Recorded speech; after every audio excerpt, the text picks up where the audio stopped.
ఏం చేసినా కూడా ఒక దరిద్రం అనేది వెంటాడుతూ ఉంటది కొంతమందికి. ఓ ఏదో సాధించో, ఏదో పీకేసాం అని ఆనందించే లోపు ఎమ్మటే కూడా ఒక నెగిటివ్, ఒక బ్యాడ్ ఏదో కూడా వచ్చేస్తాయి. సేమ్ మన ఆర్సీబీ పరిస్థితి కూడా అంతే.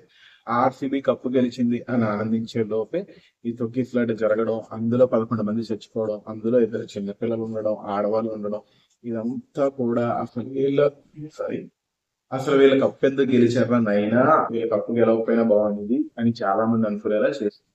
సో దీని అందరికీ కారణం ఏంటి అని చూసుకుంటే, గవర్నమెంట్ తప్పని కొంతమంది అంటారు, పోలీసులు తప్పని ఇంకొంతమంది అంటారు. ఈ కర్ణాటక సీఎం సిద్ధరామయ్య గారు అయితే "ఉమ్, ఈ తొక్కిసలాట్లు జరుగుతాయి జనాలు ఎక్కువ వచ్చినప్పుడు, మొన్న అక్కడ పుష్కరాలప్పుడు తొక్కిసలాట జరగలేదా, అక్కడ దాదాపు 30 నుంచి 80 మంది 50 మంది చచ్చిపోలేదా, అప్పుడు వాళ్ళని ఏమీ అనలేదు, గవర్నమెంట్ ని, మోడీ గారిని ఏమీ అనలేదు, ఇప్పుడు మా గవర్నమెంట్ ని ఏమంటారు అని చెప్పేసి ఈయన తప్పించుకునే స్టేట్మెంట్ తప్ప చనిపోయిన వాళ్ళకి గాని లేకపోతే నష్టపోయిన వాళ్ళకి గాని ఎవరికి కూడా సానుభూతి తెలపడం గాని లేకపోతే ఆ రకంగా ధైర్యం ఇవ్వడం గాని అట్లాంటి పనులు ఏం చేయలేదు. ఒక సీఎం స్థాయి వ్యక్తి అయి ఉండి ఇక్కడ కూడా పార్టీ గురించో రాజకీయాల గురించో మాట్లాడడం అనేది చాలా దారుణం. ఎందుకంటే కర్ణాటక గవర్నమెంట్ కాంగ్రెస్, సో తొక్కిసలాట ఫస్ట్ జరిగింది అక్కడే కదా, గవర్నమెంట్ బీజేపీ, మోడీ గారి ప్రభుత్వం.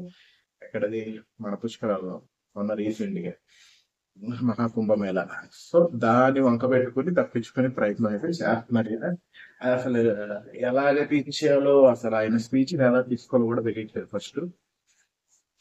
సో అంతే కాకుండా ఆ ఆ, ఒక ప్రాపర్ ప్లానింగ్ అనేది లేదు. ఆల్రెడీ పోలీసులు అయితే చెప్పడం జరిగింది, నిన్నే కదా గెలిచారు, సండే రోజు పెట్టుకున్న ఫంక్షన్, సండే రోజు పెట్టుకుంటే కొంచెం వేడి అనేది తగ్గిపోద్ది, ఎటువంటి ప్రాబ్లమ్స్ రావు అని చెప్పినా కూడా వినకుండా ఎమ్మటే చేసేయాలి, నెక్స్ట్ డేనే చేసేయాలి, లేదంటే ఆ ఆ ఫారెన్ ప్లేయర్స్ వెళ్ళిపోతారు, ఏదో సోదరి చెప్పేసి ఎమ్మటే చేశారు. సరే చేశారు, ప్రాపర్ ప్లానింగ్ తో చేశారా, లేదు.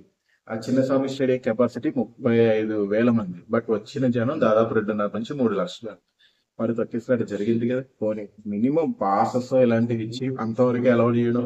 ఇప్పుడు డబ్బులు ఇచ్చి టికెట్లు కొన్నప్పుడేమో పక్కా ప్లానింగ్ తో చేస్తారు కదా, ఇప్పుడు మరి ఫ్రీగా అనేసరికి ఎవడు పడితే వాడు రాని తొక్కేసుకొని దోసేసుకొని ఏమైనా కానీ ఎవడ చావని ఎవడ పని మన ఎందుకు, మన ఏమైనా డబ్బులు వస్తున్నాయి, ఇది ఒక కమర్షియల్ యాంగిల్ ఆలోచించే కదా అంత రోజుకి వదిలేశారు. సో ఇది గవర్నమెంట్ తప్పు. ఇంకా నెక్స్ట్ పోలీసులది. పోలీసులు ఎంత ట్రై చేసినా కూడా ఒక స్టేజ్ వరకు ఓకే, బట్ ఆ స్టేజ్ దాటిపోతే వాళ్ళు కూడా ఏం చేయలేరు. కంట్రోల్ చేయడానికి ట్రై చేస్తారు, ఆ కంట్రోల్ చేస్తున్నాం అనుకునే టైంలోనే ఈ లాఠీ చార్జ్ చేయడం ఇలాంటివి ఏవైతే ఉంటాయి అవి జనాల్ని మరికొంత భయపెట్టేసి ఈ తొక్కిసలాట జరగడానికి ఒక రకంగా అది కూడా కారణమైంది. సో ఇది ఇది ఇంతకు మించి పోలీసులు ఏం చేయలేరు ఎక్కడైనా సరే. ఇంకా ఫైనల్ గా జనం గురించి ఒకటి. సో ఎందుకు అంతలా పడి చచ్చిపోతున్నారు, ఒక సినిమా వాళ్ళు కానీ, ఒక స్పోర్ట్స్ మ్యాన్స్ కానీ, ఎవరైనా సెలబ్రిటీ అని ఎందుకు అంత పడి చచ్చిపోతున్నారు. ఇప్పుడు కోహ్లీ కప్పు పట్టుకోవడం చూడడం అందరికీ హ్యాపీనెస్, ఆల్రెడీ ముందు రోజు నైట్ సెలబ్రేషన్ చూసేసాం. సో ఓకే, టీవీలో చూస్తే నష్టం ఏంటి. ఇప్పుడు మేము కూడా సెలబ్రేట్ చేసుకున్నాం, ముందు రోజు నైట్ అంతా కూడా మేము ఒక ఓపెన్ బార్ లో ఉన్నాం. మ్యాచ్ అయిపోయి స్టేజ్ లో మ్యాచ్ అయిపోయి గెలిచిన తర్వాత ఈ తాగేసిన సన్నాసులు చాలా మంది ఏం చేశారు తెలుసా, బీర్ సీసాలు, మందు సీసాలు, ఓపెన్ బార్ కదా అక్కడక్కడే పగలగొడుతున్నారు. అంటే ఆ టైప్ ఆఫ్ సెలబ్రేషన్, అలా అదొక పిచ్చ సెలబ్రేషన్. అలా పగలగొట్టినవి ఏమవుతున్నాయి, బాటిల్ పగిలి ఎగిరి మాలాంటి తగులుతున్నాయి. మేము అనుకున్నాం ఇక్కడ ఉంటే కొంచెం ఏదో తేడాగా ఉంది, కొంచెం డేంజర్ గా ఉంది, ఎక్కడి నుంచి ఏమొచ్చిందో తెలియదు, ఎవడేం గెలుగుతాడో తెలియదు, వెళ్ళిపోతాం ఎంతసేపు ఎంజాయ్ చేస్తాం, మ్యాచ్ కూడా గెలిచేసాం, మేము కప్ కూడా సెలబ్రేషన్స్ ఇంటికి వెళ్ళైనా చూసుకోవచ్చు అని చెప్పి మేము ఎస్కేప్ అయిపోయాం. మేము ఎక్స్పెక్ట్ చేస్తుంటే అక్కడ చాలా గొడవలైంది, అలా చాలా మంది బాటిల్ పగల కొట్టడం వల్ల పక్కన తిట్టడం, ఎవడొక తగిలి ఆడు గొడవ పడడం, అక్కడ కూడా రచ్చరచ్చింది. మినిమం కామన్ సెన్స్ ఆలోచించాం కాబట్టి మాకు ఎటువంటి దెబ్బలు ఏమి లేకుండా మేము వస్తాం. సో అలాగే మీరు కూడా ఆ, అంతమంది జనం ఉన్నప్పుడు చిన్న పిల్లల్ని, ఆడవాళ్ళని తీసుకుని ఎవడెళ్ళమన్నాడు, ఈ ఎవరికి ఉపయోగం అదంతా కూడా, కొంచెం ఆలోచించాలి కదా. అంత జనం ఉన్నారు, అంత జనంలో చూడకపోతే సస్తామా, టీవీలో హ్యాపీగా చూసుకుందాం అని అనుకోవచ్చు కదా. అంటే మళ్ళీ నెక్స్ట్ ఇయర్ మ్యాచ్ వస్తుంది, కోహ్లీ చూడాలనుకుంటే 300-500 టికెట్లు పెట్టుకుని కొనుక్కొని 4-5 గంటలు చూడొచ్చు కదా కోహ్లీని మ్యాచ్ మొత్తం. ఈ మినిమం కామన్ సెన్స్ లేకుండా, బుద్ధి లేకుండా, దున్నపోతుల్లాగా పందుల్లాగా ఆ గుంపుల్లో దూరేసి తొక్కిసలాట జరగని ఏం జరగని ఏ చూడకపోతే చచ్చిపోతామా అన్నట్టు ప్రాణాలు తెగించేసి ఇట్లాంటివి జరిగినప్పుడు మళ్ళీ గవర్నమెంట్ ఏం చేయలేదు, సరైనగా అరేంజ్మెంట్ చేయలేదు అని వాళ్ళ మీద అనాల్సిన అవసరం ఉంది. నీ జాగ్రత్తలో నువ్వు ఉంటే నీ సేఫ్టీ నువ్వు చూసుకుంటే నువ్వు ఎవరిని అనాల్సిన పని లేదు. నీ కుటుంబంలో ఒకరిని కోల్పోయి ఈ రోజు బాధపడాల్సిన అవసరం లేదు కదా.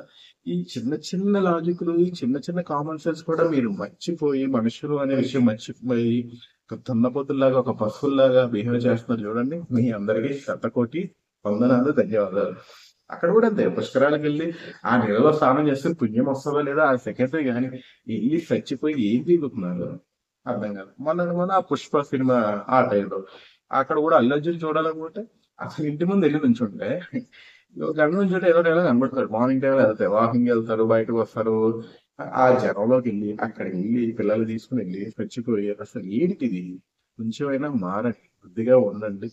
సెలబ్రిటీని చూసి పొంగిపోవడం కాదు, మనమే ఒక సెలబ్రిటీగా తయారవ్వాలి. దాని గురించి ఏం చేయాలి. నీ కొడుకునో నీ తమ్ముడో నువ్వు సెలబ్రిటీ చేయడానికి నువ్వేం పీగుతున్నావు, నువ్వేం చేస్తున్నావు, ఆ టైప్ లో ఆలోచించి కొంచెం కామన్ సెన్స్ తో బతకండి. మీ అందరినీ ఒక తమ్ముడిగా కోరుకుంటున్నారు. ఎందుకంటే అన్నిటికంటే విలువైంది ప్రాణం.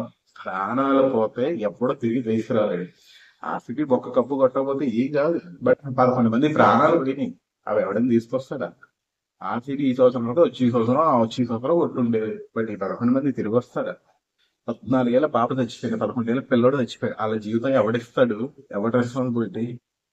ఇలాంటి కొంచెం ఆలోచించి బతకండి.